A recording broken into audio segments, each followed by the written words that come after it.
All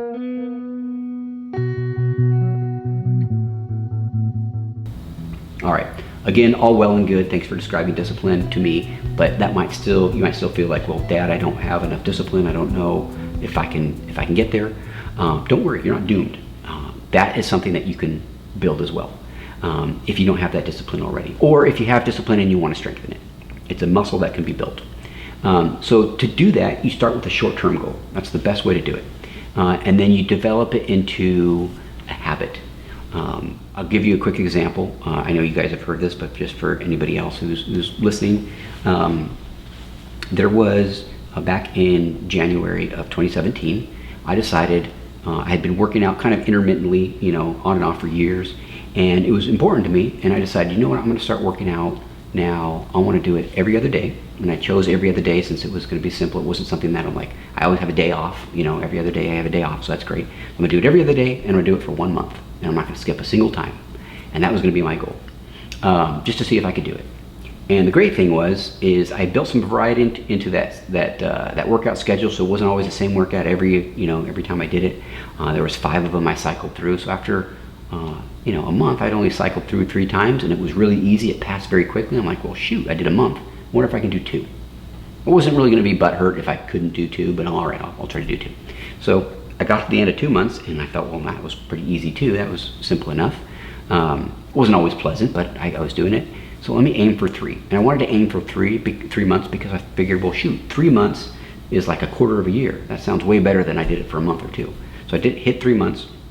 And the funny thing is, I hit the 3 months, and I thought, well, that was easy too. So maybe I should try for half a year, because that's even better. I'll double what I just did, because that 3 months was easy enough. I'm sure I can double it. And I did. And once I hit the 6 months, you can guess what happened next. I'm like, I wonder if I could do a full year, because that sounds awesome. That sounds like a great streak. And so my goal was, I'm going to work out for a full year now. And I kept up, and there were times for sure, especially in that somewhere about 3/4 in, there was a few times where I was either not feeling well or incredibly tired or just felt at a bad time, and I didn't feel like doing it. But because I had set a goal, I went ahead, and I've done it for this long already. I've already done it for 9 months or whatever it was. I've only got this many months till a year. I want to do it, even though I don't feel like it. And I did it. And so by the time I hit that year, I allowed myself to say, okay, now I've completed a year. And I did. I completed the year. I thought, okay, now I can take a break. I don't need to keep going. I accomplished what I wanted to accomplish. But the funny thing is that January of that next year, as it popped around, I kept going. And not because I had the goal to hit 2 years or anything like that, or anything longer. It's just that at that point, it became almost a habit. It became something that I was so used to doing. It was just as much of my life as sleeping and eating food. Would you guys go through a day without having a meal? Would you go through a day without sleeping? Maybe, but it gets pretty tough after 2 days, right? So it just became a part of my routine where I always made time for it. And so the months went on, and eventually I found myself at 2 years. And at 2 years, I gave myself the same permission to quit if I wanted to, but I just didn't. And then 3 years, and now here we are at a little over 4 years, and I haven't skipped a workout in 4 years. Now though, because I'm close to 5, I'm like, well, shoot, I did 4, I should probably do 5. So anyway, it just keeps going. But the point of that though is that started off as just this little tiny goal of a total of, if I'm working out every other day, it's 15 workouts. That was all my goal, what it was, and I made it. But by continually doing this one small thing, it became a habit, and it became something you just automatically did.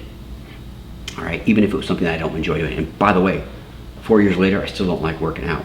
I just do it anyway. So, all right. So you don't want the goal to be scary and far away. You want to set up a system where you do a manageable amount, but you do it consistently. Like, for example, you decide, I'm going to put in 1 hour into whatever this is.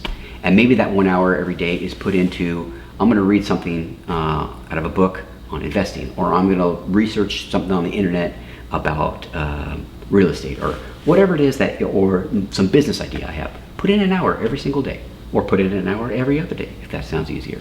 And set yourself a goal of, I'm going to do that every day for 1 month, and see where you find yourself. The nice thing about that, because when we talk about goals, one thing I didn't really mention is if you have some far off goal, like for you guys, we're talking 40, 45 years down the road, that's so far away, that feels like a whole other person and personality and lifetime, and it kind of is, really. You're a totally different person by that point. But it also feels like a very unattainable thing because it's so far out. It's this super far off thing. And it kind of doesn't matter if you don't do anything this month, because how is that going to affect you when you're 65?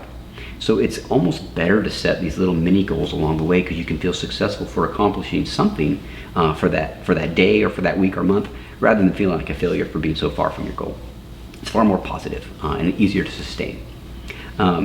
So I try to apply this even to little small things here and there, little things that I do. For example, I make the bed every morning, right when I get up, before I brush my teeth, before I do anything, I make the bed. And it's nice because, one, I'm a tidy person and I like tidiness in my room. So when I look at a made bed, I just get like a slight little boost of serotonin or something that makes me feel better that the bed's been made. It gives me a sense of accomplishment, and it's a good start to the day. It's the very first thing I do, and so boom, I'm feeling good because at least I accomplished something for the day. All right, so that's discipline, the first one of our mindsets. The second.